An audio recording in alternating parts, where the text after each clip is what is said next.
So now that we have our image manager, how do we integrate it with our wysiwyg? Well, if you remember when we were looking at the module page, there were some instructions on integrating with the wysiwyg. So let's go ahead and take a quick look at those. I'm going to jump back to the browser where we have the imce page open.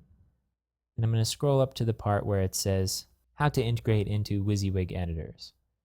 So it says wysiwyg API, which is what we're using. Install the imce wysiwyg API bridge and enable imce as a plugin in the wysiwyg administration. So it sounds like the way that it integrates is through a plugin, just like the media browser did.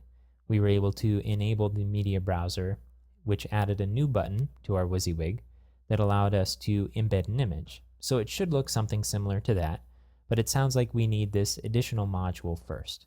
So let's go ahead and click on this module.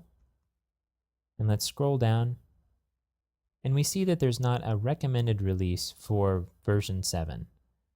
So if we're curious, we can find out how many people are using this 7 version to see if this is a development version that can actually be used. So I'm going to go ahead and click on View Usage Statistics, and I'm going to scroll down, and we see that as of last week, the 7 version had about 3,000 users, which isn't bad, especially for a new version of Drupal. So let's go ahead and go back and install the dev version for Drupal 7. I'm going to right click on the tar.gz file and select copy link location. I'm going to jump back to the site and go to the modules page. I'm going to click install new module. I'm going to paste in the URL and click install. And we got a few errors, which is not uncommon for a dev release. But let's go ahead and see if this was true and installation actually did fail, or if it's just throwing up some errors because it's complaining about something. So let's go to the administration pages and then navigate to the modules page again. And then let's do a browser search for bridge. Okay, here under user interface is imce wysiwyg API bridge. All right, so let's go ahead and enable this and click Save Configuration. So again, those errors that we saw were just its way of saying, well, there was a problem with this download process, but it didn't mean that the download actually failed. Okay, so now that we have our module, we now need to enable the plugin inside of our wysiwyg profile. So let's go ahead and go to Configuration in the Admin toolbar. Let's do a search on the page for wysiwyg. Okay. It's here under Content Authoring, wysiwyg Profiles. Let's go ahead and click on that.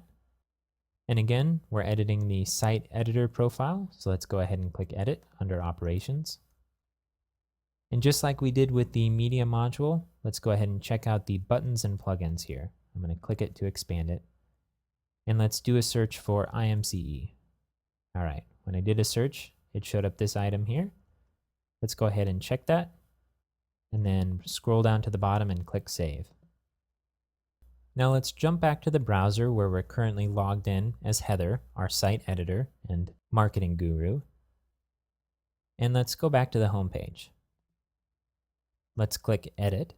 Notice that we've lost some formatting on our page, and we'll tackle that in a little while.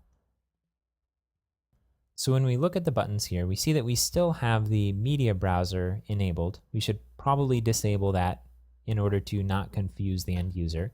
But let's go ahead and click Image here and see what we have. Okay, so next to Image URL, we have this button that allows us to browse. Let's go ahead and click that. This opens up the file browser, and we see our home page photo here, which we uploaded earlier. Let's go ahead and click that. That loads the image down here below. And let's go ahead and just click this. It says Insert File in the title. So I'm going to click the image. We get a preview down below of the image, and here's the URL to it if we wanted to track down where it was in our file system. Okay, I'm going to click Insert. We get a little dialog here that says, are you sure you want to continue without including an image description? Without it, the image may not be accessible to some users with disabilities. Well, let's go ahead and do that. Let's go ahead and add a description. I'm going to hit Cancel. And under image description, I'm going to say person bravely climbing rocks. And I'm going to click Insert. All right, so we have our image now inside of our WYSIWYG.